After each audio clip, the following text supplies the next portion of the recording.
Добре дошли в спортната джунгла с Оги Георгиев.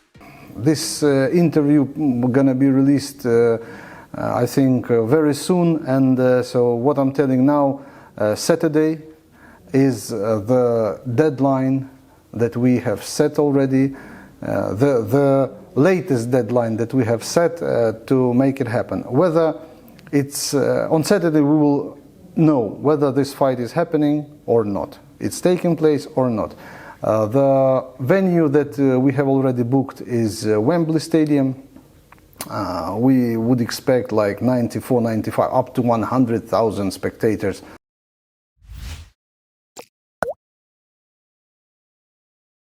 Ще гледаме ли матч между Тайсън Фюри и Александър Усик? Отговорът на този въпрос ще научим лично от промоутъра на украинската звезда Александър Красюк, който ще бъде наш гост.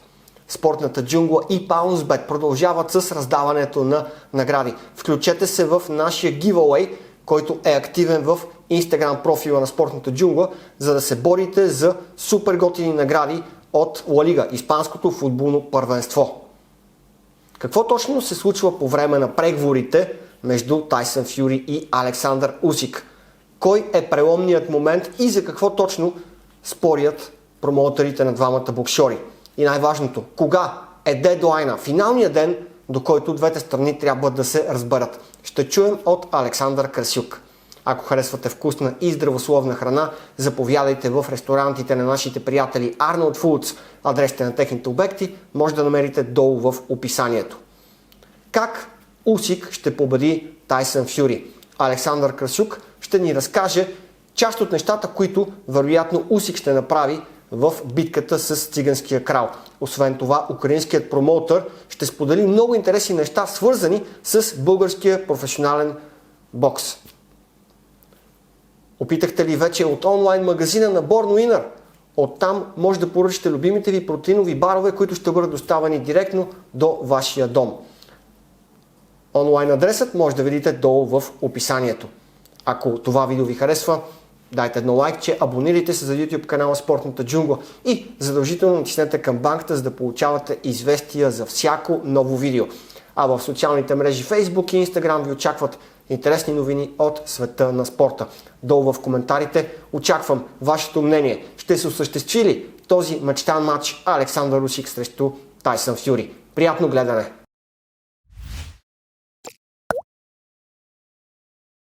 Alex Красюк, the promoter of Alexandър Усик. Sir, welcome in Bulgaria and welcome to our channel, The Jungle of Sports. It's a great pleasure to have you here. Hi, it's my big pleasure to be here. I'm really grateful to Bulgaria for hosting us here, because I've been here for a while, and this country, normally Bulgaria would have not too much in common with myself and my family, but by some chance it turned out to be a very close country, because I have a company here for like, let's say, 4 or 5 years, and when the war started, at some point the decision was taken to move the family exactly to Sofia.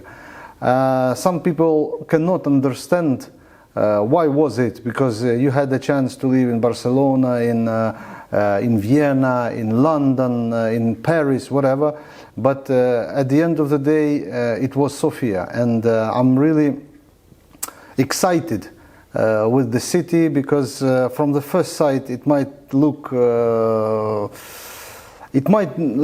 different from what Paris is and from London, but when you start living here you realize that some sort of things that are not that material but more spiritual, and the energy here, not that material but more spiritual, and the energy here and the nature, and the location is perfect. You are just 3 hours away from the sea, you are like 1 hour away from the slopes for skiing, mountains, like everything here, all the hot water sources, like beautiful hotels, nice people. I'm just excited, and I keep enjoying staying in Sofia. Great. It's very nice that you are telling us that, because many people probably are going to ask why he is in Bulgaria when currently the hot negotiations between Usik and Fury camps are taking place, and you were last week in London on those negotiations. What are the latest news? So, normally the negotiations depend not on the place where you are, but where your phone is and connection to the internet. So boxing and all kind of businesses, they changed a lot since I started, because when I started professional boxing in 2005, we still had normal phones, landlines, faxes, like email was something, was very convenient, mobile phones, so it was just starting. Now you don't need office, you don't need actually a table. You have your laptop, or you use your laptop maybe 3-4 times a month when you're looking through the contracts, because most of the time your job is done through iPhone. So, coming back to negotiations, it's really close. We still haven't got the solution, the final solution. We keep talking to George Warren, to his father, to the Queensberry in general. I was in London. I spent 4 or 5 days there. I had plenty of different meetings with boxing people, with people around the business, and of course with Queensberry, with George Warren, with his father Frank Warren. They invited me to visit the Arsenal with Man City game, which was really exciting for me. So we keep on going. We are putting efforts to make one of the biggest fights in the history of boxing. It never took place before. Things like Undisputed. We know Lennox Lewis, we know Evander Holyfield, we know Mike Tyson, of course. So most of these people at some point were announced the Undisputed, but they had 3 belts. By that time, WBO was not the organization that was not the major sanctioning body. Now we have 4 main sanctioning bodies. It's WBO, WBC, WBA, and IBF. And one more belt that still belongs to Usik is IBO, and the Ring magazine as well. So we are like one step from making one of the biggest fights of the centuries. The other thing that's going to be at stake as well is that Usik, one of the participants for the Undisputed Heavyweight Championship, has already completed this achievement in cruiserweight division. So there was not a single champion, not a single fighter in the history of boxing who completed the Undisputed Championship in 2 divisions. So with the help of God, we're going to receive the historical hero. And as long as this kind of fight is that huge, there is no surprise that the making this fight might be complicated, and it really is complicated. It's not because we are not flexible people. That's because it is what it is. So it's a big fight, huge attention, like massive support, massive expectations, and it all lays some extraordinary responsibility on us who are in charge of making it happen. I will be really optimistic, and I am optimistic. No, I am optimistic in my life normally, but when it comes to these certain negotiations, I would say we are very close to finding the solution. So this interview gonna be released, I think, very soon, and so what I'm telling now, Saturday is the deadline that we have set already. The latest deadline that we have set to make it happen. Whether it's on Saturday, we will know whether this fight is happening or not. It's taking place or not. The venue that we have already booked is Wembley Stadium. We would expect like 94, 95, up to 100,000 spectators. absolutely massive. We're gonna be doing it pay-per-view in the UK, probably in the United States. Worldwide rights, I think this is gonna attract attention from people around the world. It's really massive, and we are just, let's say, one step from finding the solution and shaking hands. According to your interviews, and I also read interview of Tayson Fury's father John, he said that the main problem is the money for the fighters. You said that you want 50-50 split on the money. Tayson Fury's father said that his son, he needs more money for that fight. And he's saying that the promoters are robbing him from those money. They are taking too big percentages. So is this really the problem, the major problem that needs to be solved? I cannot really comment on what John Fury says because I've never been in touch with him. I never communicated with him in this concern, and we actually never negotiated. So it's probably his personal opinion, his personal feeling on what's happening. Yes, it is really an issue. It's a normal thing for that kind of fights. The major point is the split of the incomes. So at this stage, we know that Tayson Fury is British, so he's local. So he claims that he is the big ticket seller, which is true, because he can sell, let's say, like his fight with Chisora, he sold Tottenham Stadium, sold out, winter time, open air, so something really strange for boxing, but it is a matter of fact that it was completely sold. On the other thing, so they claim this is the advantage. Our position is that Tayson Fury is getting the advantage of fighting at home, which is a huge, really huge advantage for a professional boxer. Because we're going to be in the middle of, in the heart of Great Britain, in London on Wembley, and most of people going to come to support him. Though Usik has a big army of supporters, of fans in the UK, it's still the home of Usyk's opponent.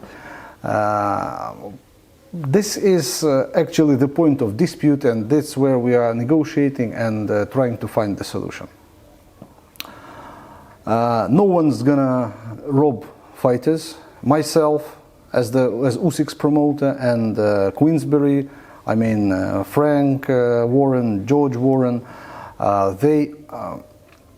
we are actually doing our job. We have clients. Our fighters are our clients. So our main objective is to bring the biggest benefit to our fighters. And that's what we are working on. It's a friendly, absolutely friendly atmosphere, because we've been knowing each other for many years. We've been cooperating. Let's say with Queensberry, we are co-promoting one more fighter, who is Denis Berinchik, the silver medalist of London. He fought recently in one yes, of their exactly. cards He was against Mendy.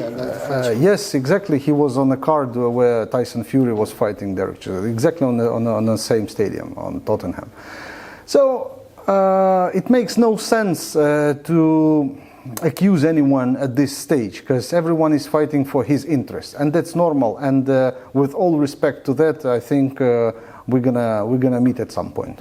Great. Also, it was very interesting when Bob Arъм mentioned your name, and I went back to your Instagram maybe a few years ago. You said that it was a great pleasure to meet with him, and that you learned for 2.5 hours more with him that you learned in the past 15 or 16 years. Yeah. So right now he's telling that you are the bad guy from the other side, and probably because you are protecting Usyk's interests. Yeah, it's like, well, Bob is a big, really huge personality in promotions. So I respect him so much. And the interview that you mentioned was a great one. It's still on YouTube, and still many people have chance to watch it and to understand the background of what's happening behind the curtain.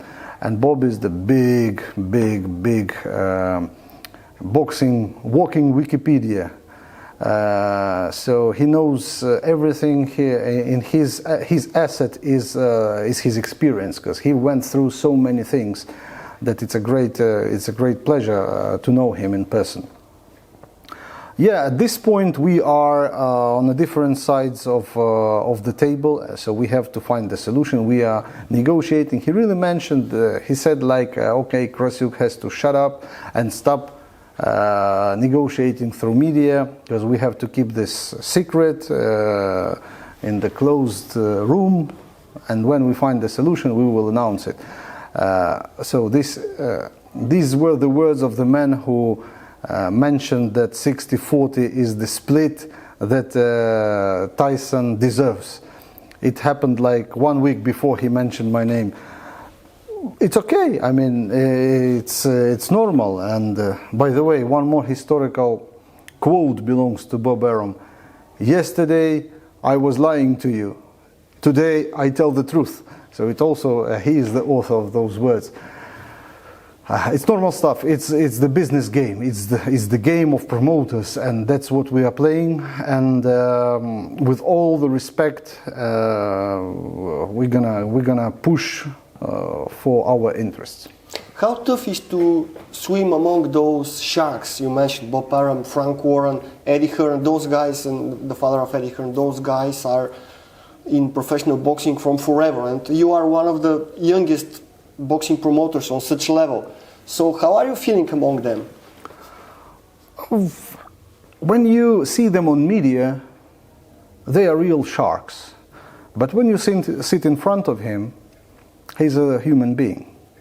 So when you treat a person from heart to heart, from soul to soul, it means that you're avoiding all the masks, all the impressions that you've got before when you were like watching this man on TV, when I was a kid, like Bob Arъм on TV, Michael Buffer, all those men. Oh my goodness!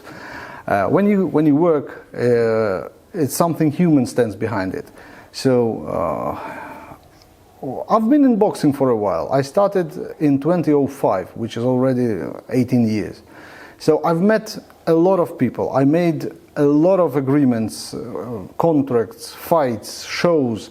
I've promoted many fighters. And within this period, some kind of reputation, it was formed and it exists. And normally, when you are dealing with a person, you have to know his reputation, what stands behind him, what kind of person he is, what you should expect from him. And people know that when they deal with me, it's as simple as the sheet of paper. I mean, it's very transparent, it's open cards, we are not playing any bad games. We stand our ground, we state it solidly, and like, what can I say? It is what it is. So this is my fighter. My responsibility is to protect his interests. Whatever comes the most beneficial for us, this is actually this is our basis. What we're working for. So sharks. They are sharks to some extent, but every shark needs to get its food, and when the shark is not hungry, then it's not dangerous, and you can like enjoy like its company, enjoy staying next to the shark. How you get involved into boxing? You've been a rowing athlete, and you started during the times when Klitschko brothers decided to form their own company when they left Universum. Yeah, that's a really strange story. It was not actually my work, it's Lord's work who took me away from advertising business and put me inside of boxing promotional business. That was a strange story. To be short, I would tell it like I was running the advertising agency, so I was the CEO. Being a young kid, actually, I was 23 by that time. So I split, I left the company because I purchased my first apartment, and I was like staying relaxed, trying to make repairs in my apartment, which I newly bought, newly purchased. Then I spent like maybe a month working, and when I saw my result, I realized that every work has to be done by professionals. So I had to hire people and to remake what I made. Then, like, I was a bit, how to say, bored, and I need to work. So I started to look for a job, and I got the invitation from one agency to apply for the CEO of some kind of advertising. So I went to the interview, and when I was waiting for the interview itself, the lady who was sitting, the assistant of the manager, I asked a question. I'm still sitting here waiting. Maybe you can give me some information. What kind of company? At least what's the name? She said, "Okay, you will know it when you come in." I said, "But come on." I was like 23, a young kid. At least I wanted to know what I will be talking about. She said, "The name of the company is National Box Promotions." I've been studying English since I was a kid of 6 years, so it's like my second language or third. I was thinking, like, what the hell am I doing here? National Box Promotion. Box is like what we see, a package for something. So I should be promoting rectangular boxes on a national level. What the hell am I doing here? Like, what's the reason? Okay, I'll see. So then I come in, and I hear that it's not box, it's boxing. And for some reason they named it as National Box Promotions. So that's actually the point where my career started. In 2008, Klitschko brothers decided to invade Ukraine with their promotional company, K2 Promotions, and we had kind of negotiations. Vitaly was mentioning that there are two options. One option is that K2 is running boxing business by itself in Ukraine, and we become competitors.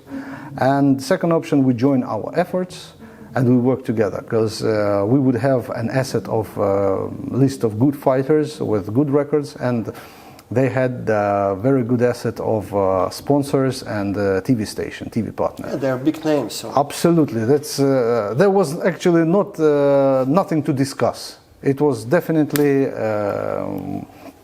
partnership deal. So since 2008, K2 Promotions started to work in Ukraine, and I became its executive director. Executive director, yeah, general manager, or how to say, managing partner, anything like that. But I was the head of this company, and by the way, the people that my team, my crew that is still working in K2 Promotions are the people that actually stay from that time. So more than 10 years, every person that we have in our team stay with us for more than 10 years.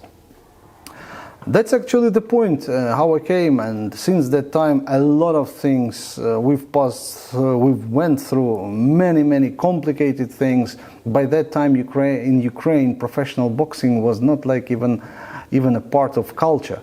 So we knew Klitschko brothers because we've been watching them on TV when they were in Universum. We knew Mike Tyson, we knew Evander Holyfield, but that was actually it. And when you look from the perspective of a man who's involved in boxing, then you probably know much deeper. But normal people, if you ask on the street what you know about boxing, they will probably tell you Mike Tyson and Klitschko brothers.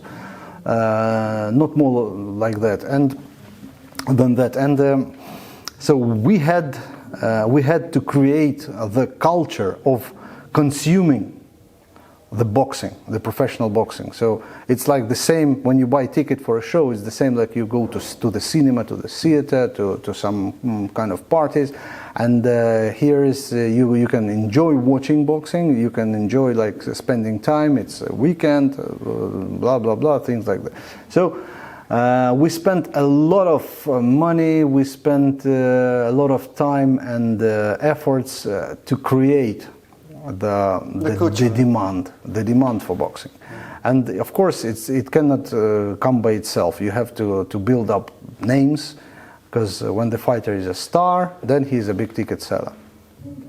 And you've got pretty nice generation growing up during that time from the amateur boxing, like the guys like Lomachenko, Usik, True. Gvozdyuk, Berinchik also. Right, that's true.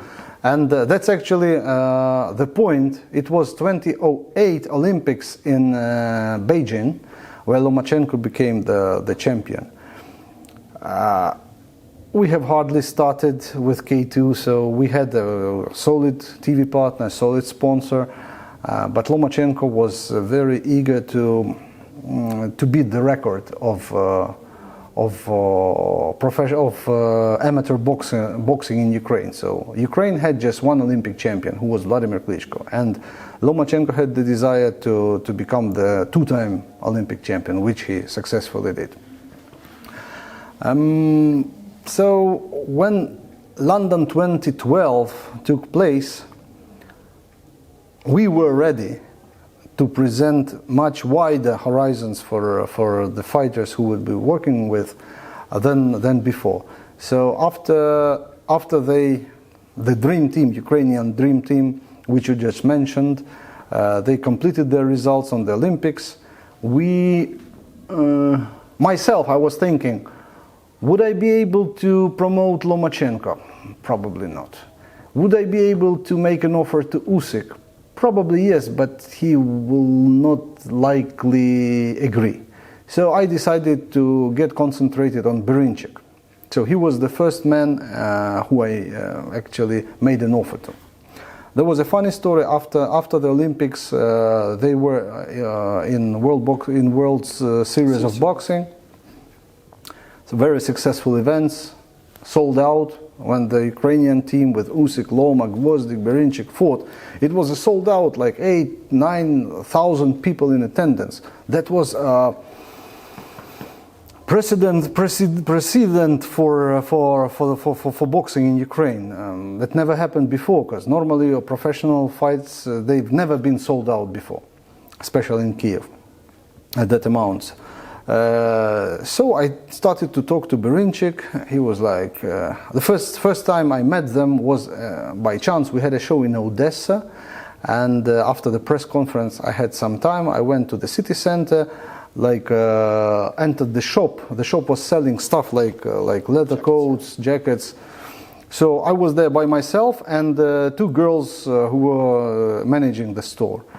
So I was like looking around. Suddenly the door opens, and here I see people coming. Usik, Gvozdyk, Lomachenko, Berinchik, and a couple more guys. I don't remember who were them. And I was like, is it true or not? Is it a dream? So guys, welcome. And they were arrogant. They just became the champions, the medalists like this. They didn't know me. Or maybe they pretended not to know me. So I asked the girls in the store, do you know who just entered? They said, we don't care unless they buy anything from our store. So here are the champions and then the medalists. Yeah, okay, welcome. Maybe you need anything. That was it. So that was the point where I first met Berinchik and started to talk to him. And he was really arrogant, saying, you have to talk to my trainer, you have to talk to someone like this. So they stayed 1 year in World Series of Boxing, and after that we were lucky to sign the long promotional contract with Usik. So you mentioned that he had a lot of offers from American promoters like Main Event, Top Rank, probably Golden Boy, similars. True. As well, English promoters, Zauerwand, during those times were still in the game. In the business, right? Yeah. So how you managed to win him? We overbid everyone. So we made him the biggest offer on the market. When he came to the United States, when he talked to Bob Arъм, Bob Arъм was looking at him like, okay, I'll sign together with Loma. Because Loma was a big prospect for him. And Usik was in a cruiserweight division, which was almost zero for the United States. So cruiserweight is nothing. There is no money behind it. There is no perspective to get something done. And Bob Arъм was like, he didn't offer much, he wasn't really flexible, and Igor Klimas, who was the one to arrange the trip to the United States, he asked Bob, would you sign Usik if there's no Loma? He said, no. We came up with a good, proper offer, and Usik didn't want to leave Ukraine, actually. He loves his country, he's been loving it since he was born there, and he didn't want to leave, and his family neither wanted to leave it. So we started to work, and when Usik became the world champion in 2016 in Poland, his next fight was arranged in the United States on HBO. It was Golden Boy's card. Bernard Hopkins' last fight, farewell fight. I got the invitation from Bob Arъм to visit his home on Hollywood Hills, in Beverly Hills. So where he was saying that he made a mistake not signing Usik. And he made the co-promotional offer to me, which we didn't find the solution, and Usik stayed with us.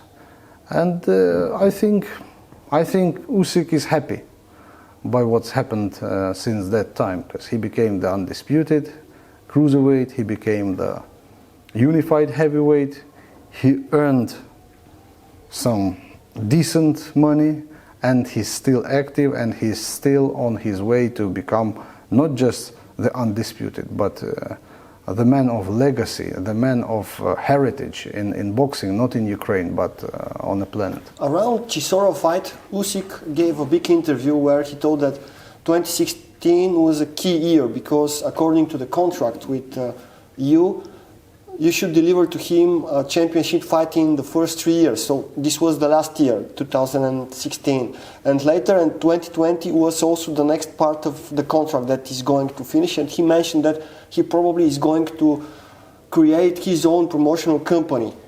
It seems that he stayed with you. So was there a tough part negotiating with him? Because during that time he was going to heavyweights, all the attention was to him. I'm sure that Bob Arъм, Eddie Hearn and everybody else was going right after him to sign with him. Yes.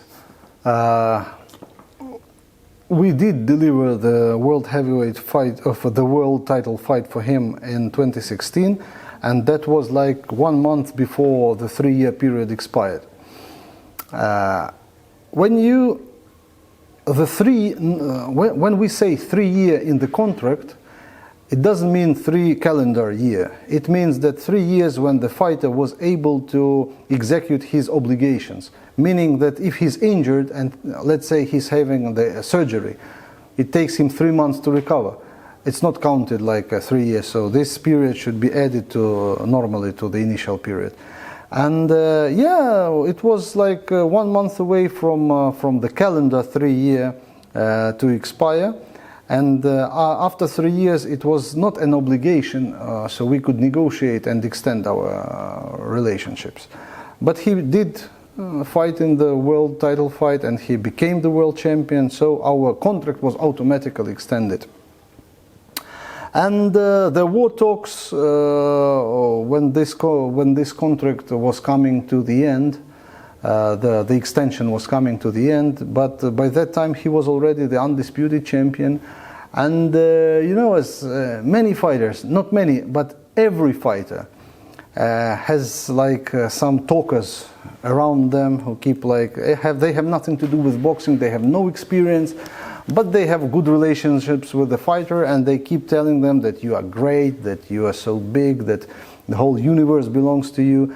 And when you hear that from morning till night, at some point you can start to believe that someone's cheating me, someone's playing games, something stands behind it. I cannot explain what, but as long as so many people claim it is, so it probably might take place.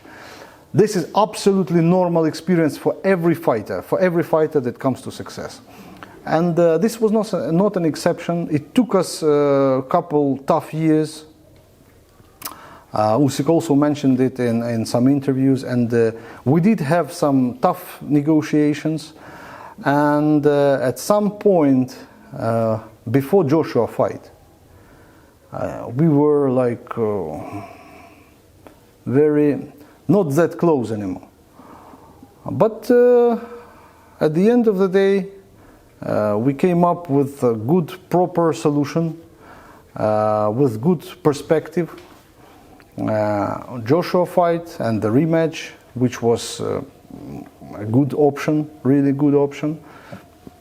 So we stayed together, and since that time we just shook hands, hugged each other, and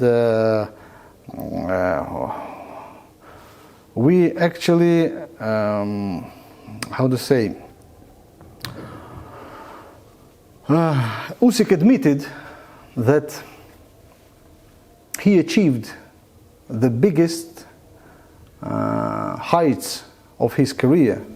Not every 10th, not every 100th or 1,000th fighter can achieve. So this comes 1 in a million probably, or whatever.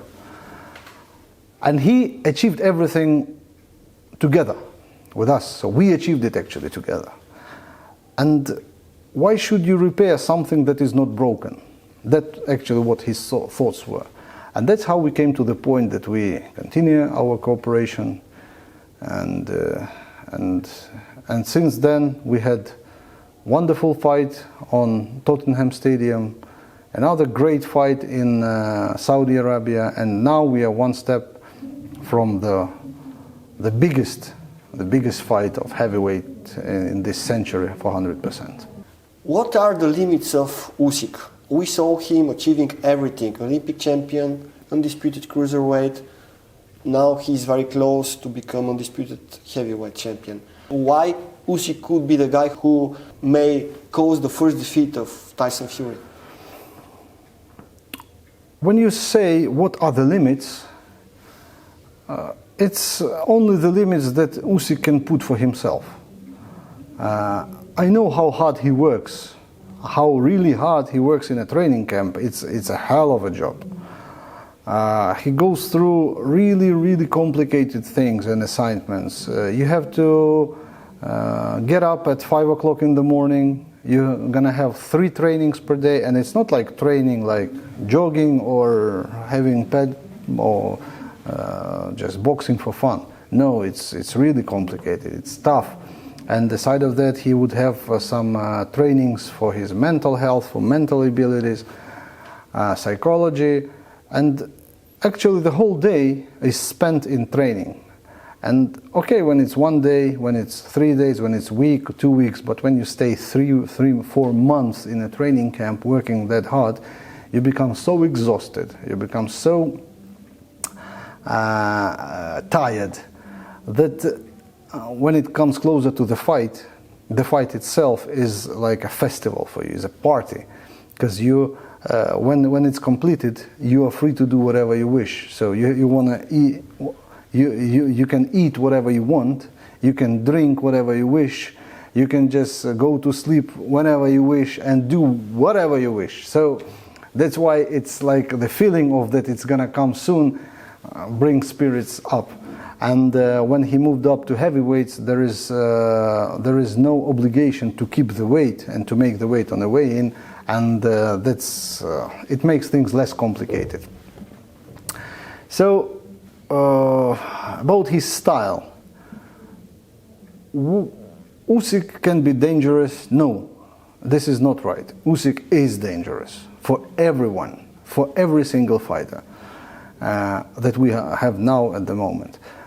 Let's say many experts before the first fight with AJ would never say Usik has the advantage, or Usik is an underdog in that fight. That's what everyone was saying, especially in the UK, because AJ, okay, he's not that experienced in amateurs, but he's also the Olympic champion, world champion, and he defeated Klitschko, and he became the heavyweight champion in the professionals, and he became he unified the belts that Klitschko had.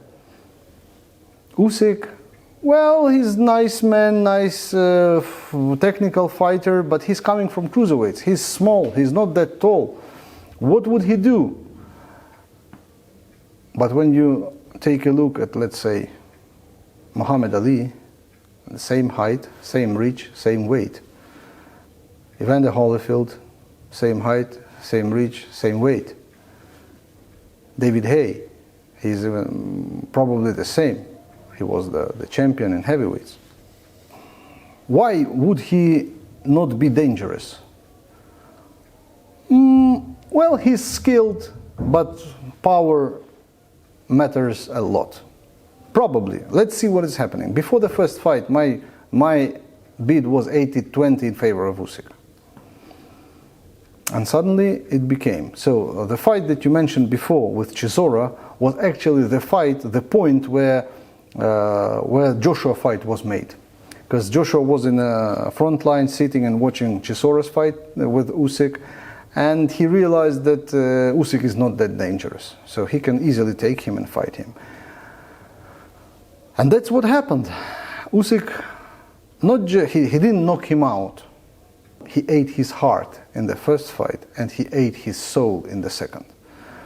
With all respect, I love AJ. He's a great man. He's a hell of a man. He is a big fighter, big personality, and I really, personally, I respect him so much. But boxing-wise, Usik did that. So he came into his mind, he came into his head, and he put things in order, in his own order. He defeated him first time, and he defeated him second time. The second time was much tougher, because my expectation was 50-50. So that's, I announced it officially. I mean, in the media, I talked to Eddie Hearn. I also mentioned to him that my feeling was 80-20 in the first fight, but 50-50 in the second. And it did look more dangerous, especially the 9th round, where Usik was very close to stoppage. But he was behind on the scorecards also. Yes, the same thing. So it was like, it was very dangerous point. But he came up with a good solution in the 10th. And that 10th round shows how big his heart is. And that's true. His heart is extraordinarily big. He's brave. He went through many difficult things in his life. And he is completed as a man. His determination, his power, willpower, it all brings what we see in the ring when Usik fights. Nice. And what do you think about the fight with Taisun Fюри? What will be the key for Usik to beat Taisun Fюri? He will not invent anything new, I'm sure. Taisun is a different fighter. Why is he different? He's taller than most of the fighters Usik used to fight. Taller. He's more flexible, 100%. His style of boxing is not normal. He is not academic style.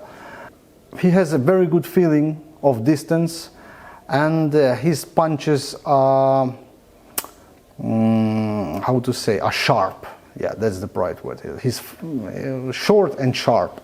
So he has the feeling, he knows the timing, and he's really dangerous. But let's see all of his fights, who has been fighting. We all remember, and everyone's talking with Steve Cunningham? Yes, exactly. Steve Cunningham fight. The Steve Cunningham, who was the cruiserweight, came up to heavyweights, and he was the one to land the punch that put Taisun down. Okay.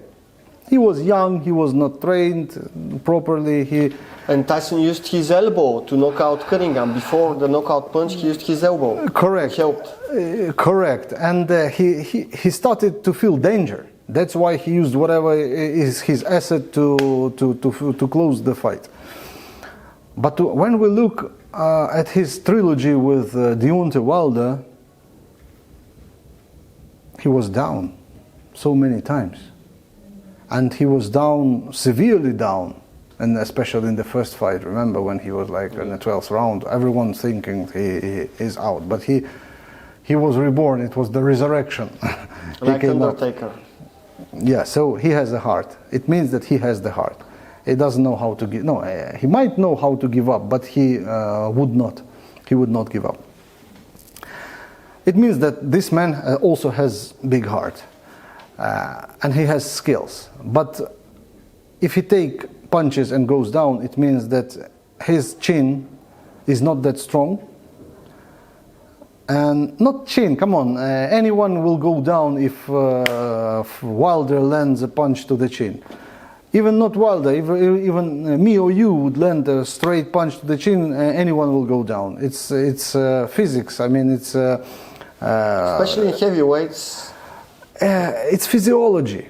I mean, the chin is a very weak place. Once and you are down, unfortunately. The main thing not to go down is not to let the punch land on your chin, the defense style. And Fury is not really bad in defensive style. But Usik has his advantage, and his advantage is the discipline. What I mean when I say discipline, it's much more than normally a normal person could think. First, his footwork is extraordinary, but it's not. He's not doing it because he thinks this is proper for this second and then I go do this. He's acting according to the plan, and the plan is set up by his team, by his corner. So they are working on a plan throughout the whole training camp. And when Usik comes to the ring, he's not there by himself. The trainer and the corner has the joystick, and he devotes himself to the trainer. So his trainer's like a slave, let's say. He will do whatever his trainer says. He will not act upon his emotions. He will stuck to the plan exactly according to what they worked out or according to what is happening now in the ring, but the trainer has to tell it. So this is discipline. And of course, the style, the techniques, he's a southpaw and he's not tall. It doesn't mean that he's not big, because normally he's like 100 kilos. 100 kilos is enough to be big. And he's tall, he's 191 or 192, which is tall enough. But he's fast. He's much faster than Taisun Fюри. And I would say his advantage would be to exhaust Taisun Fюri, because Taisun is tall, but he is very heavy, and moving the distance that Usik would be moving within 12 rounds would not be sufficient. I mean, his Taison's stamina would not be sufficient to go through the whole distance. So as long as Usik exhausts him, and when you exhaust it, when your stamina is not enough, you lose the concentration. And when your concentration is lost, here the punch is coming.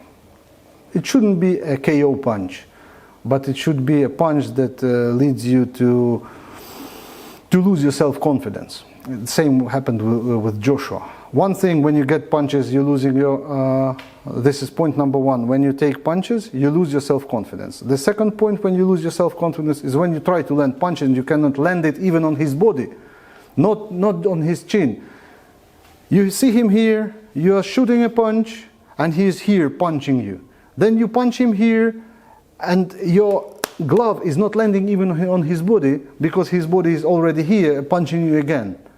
And that's a devastating thing. I mean, it brings your self-esteem very low. And that's how he used to eat his opponent's hearts. Alex, great insights. Thank you very much. I've got one last question. You are here watching Strange Cup tournament, watching many guys who are developing themselves towards Paris Olympics.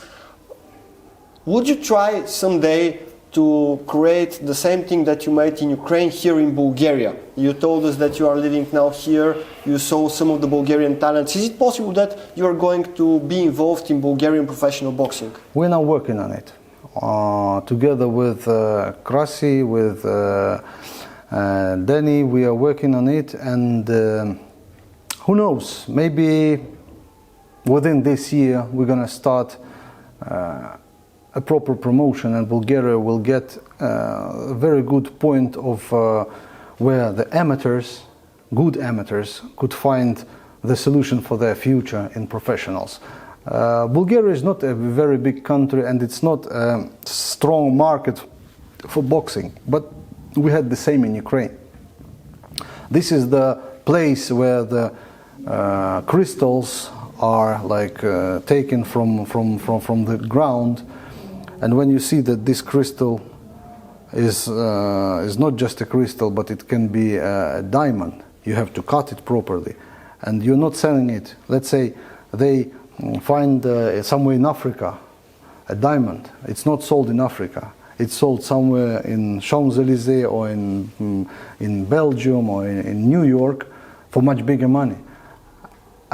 This is our objective. So we find the diamond, we cut it properly, and then we sell it in the place where the demand for the diamonds like this and the supporters for this diamond are much more intensive.